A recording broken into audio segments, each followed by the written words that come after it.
민수기 13장 우리 30절에서 33절에 있는 말씀입니다. 우리 함께 읽도록 하겠습니다. 갈렙이 모세 앞에서 백성을 조용하게 하고 이르되 우리가 곧 올라가서 그 땅을 취하자 능히 이기리라 하나 그와 함께 올라갔던 사람들은 이르되 우리는 능히 올라가서 그 백성을 치지 못하리라.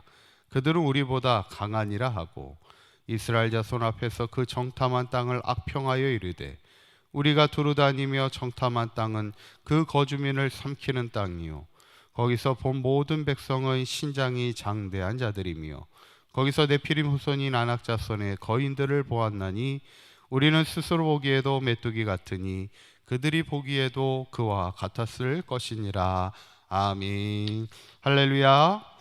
오늘도 말씀과 기도로 승리하는 복된 하루가 되시기를 간절히 축원합니다. 지난 시간에 모세가 12명의 정탐꾼을 보낼 때 그들의 보고는 완전히 달랐습니다. 10명은 우리는 메뚜기 같다는 거예요. 우리는 그들의 먹이라는 겁니다. 그러나 여호수아와 갈렙은 다르게 얘기하죠. 오히려 그들이 우리의 먹이라는 겁니다. 왜냐하면 하나님이 우리와 함께 하시기 때문이죠. 결국 믿음의 차이가 생각의 차이를 만들게 되고 그 생각의 차이가 그들의 삶을 결정하게 됐죠.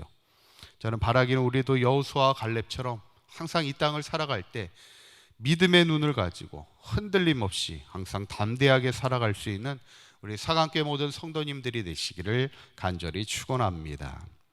오늘 정탐꾼 사건의 이야기를 계속 말씀을 나누면서 과연 왜 하나님은 정탐꾼을 보냈을까에 대한 말씀을 좀 나누고자 합니다.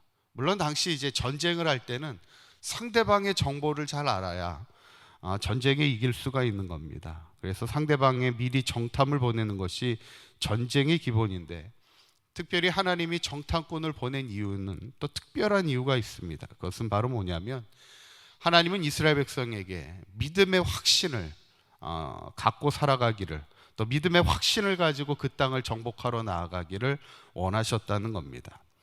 그런데 우리가 출애굽기의 말씀을 보면 그리고 또 신명기 말씀은 이제 이스라엘 백성에게 모세가 설교하는 과거를 설교하는 신명기 말씀하고 조금 정탐꾼의 이야기가 좀 다릅니다. 출애굽기에서는 하나님이 정탐하라 이렇게 말씀하고 있는데 신명기는 뭐라고 얘기하냐면 1장 22절에 모세가 이렇게 얘기하고 있습니다. 너희가 다 내 앞으로 나와 말하기를 우리가 사람을 우리보다 먼저 보내어 우리를 위하여 그 땅을 정탐하고 이렇게 이야기합니다. 너희가 누구냐면 이스라엘 백성이 먼저 너희들이 내 앞에 나와서 말했다는 겁니다. 뭘 말했냐면 우리보다 먼저 보내어 정탐꾼을 보내서 그 땅을 정탐했으면 좋겠습니다. 이렇게 이스라엘 백성이 먼저 요청했다는 거예요. 그러니까 하나님이 먼저 보내신 게 아니라 이스라엘 백성이 먼저 요청했다는 거예요. 그래서 하나님이 그 요청을 허락하셔서 정탐꾼을 보내겠다는 거죠. 어쩌면 이스라엘 백성 스스로도 정탐꾼을 보내기를 원했다는 겁니다. 왜냐하면 그 땅이 정말 하나님의 약속의 땅이 맞는지 또 정말 그 땅이 젖과 꿀이 흐르는지 어쩌면 이스라엘 백성 먼저 궁금했을 거예요. 그들이 어쩌면 그 땅에 대한 확신을 얻고 싶어 했다는 거예요. 그래서 하나님도 그들에게 정탐을 통해서 그래 너희들이 하나님이 주어진 그 땅에 대한 믿음의 확신을 가지고 들어갈 것을 말씀했다는 겁니다. 그런데 문제는 뭐예요?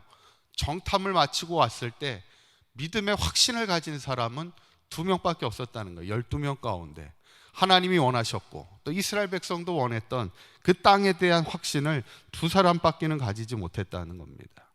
우리가 이 땅을 살아가면서 중요한 게 뭐냐면 하나님의 약속에 대한 확신을 가지고 이 믿음의 확신을 가지고 살아가는 것이 중요하다는 겁니다.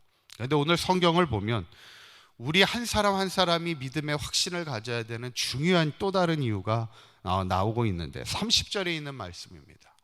우리 30절에 있는 말씀 한번 읽어볼까요? 시작.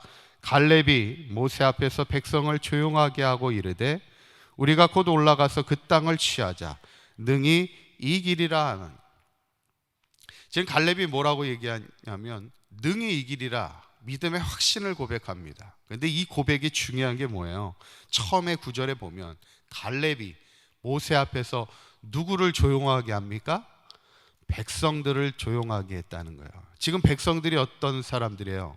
지금 흔들리고 있는 거예요. 10명의 부정적인 보고를 하니까 그들이 막 흔들릴 수 있는 거예요. 막 사람 여기저기에서 막 말이 나오기 시작합니다. 그때 갈렙이 백성들을 조용하게 했다는 거예요. 이 말은 뭐냐면 요동치고 있는, 흔들리고 있는 백성들을 안정시키는 겁니다. 흔들릴 수 있는 공동체를 견고하게 세워나간다는 거예요. 한 사람 한 사람의 믿음의 확신이 왜 중요합니까? 개인적으로도 흔들림이 없는 신앙의 삶을 살아가야 되지만 내 한 사람의 믿음의 확신이 공동체를 견고하게 세워갈 수 있다는 거예요. 교회는 이런 사람이 많아야 되는 거예요. 결국에는 교회는 확신을 가진 사람들이 많아요. 흔들림이 없는 이들이 많아야 교회가 흔들림이 없는 거예요. 나 한 사람의 믿음의 확신이 결국 교회를 흔들림 없이 끌고 갈 수 있다는 거죠. 저는 오늘 본문을 보면서 결국 하나님이 우리에게 원하시는 것은 믿음의 확신을 가지고 하나님의 약속의 땅을 향해 달려나가자는 거예요. 그런데 이 믿음의 확신은 내 개인의 문제뿐만 아니라 우리의 신앙의 공동체의 문제이기도 하다는 것이죠. 저는 특별히 한 사람의 믿음의 확신이 공동체를 흔들림 없이 세워갈 수 있음을 오늘 이 말씀을 보면서 특별히 이 새벽을 깨우는 우리 사강교회 모든 성도님들이 믿음의 확신 가운데 날마다 깨어 기도하며 특별히 우리 사강교회가 흔들림 없이 요동함이 없이 끝까지 견고히 서며 하나님의 기쁨이 되는 귀한 교회로 굳건히 서갈 수 있도록 함께 기도하며 하나님의 아름다운 교회를 세워나가는 저와 여러분들의 삶이 되시기를, 그래서 마지막 하나님의 약속의 땅에 이를 수 있는 저와 여러분들의 삶이 되시기를 간절히 축원합니다. 기도하시겠습니다. 고맙고 감사하신 하나님, 한 사람의 믿음의 확신이 내 자신의 믿음을 견고히 세울 뿐만 아니라 우리의 신앙의 공동체를 흔들림 없이 견고하게 세워나가는 줄 믿습니다. 우리의 기도의 사람들이 먼저 믿음의 확신에 서서 앞서가는 자의 인생이 되게 하시고, 그래서 우리 사강교회가 어떤 상황에도 흔들림 없이 견고하게 하나님의 약속의 땅을 향하여 달려나갈 수 있도록 인도하여 주옵소서. 오늘 거룩한 휴일입니다.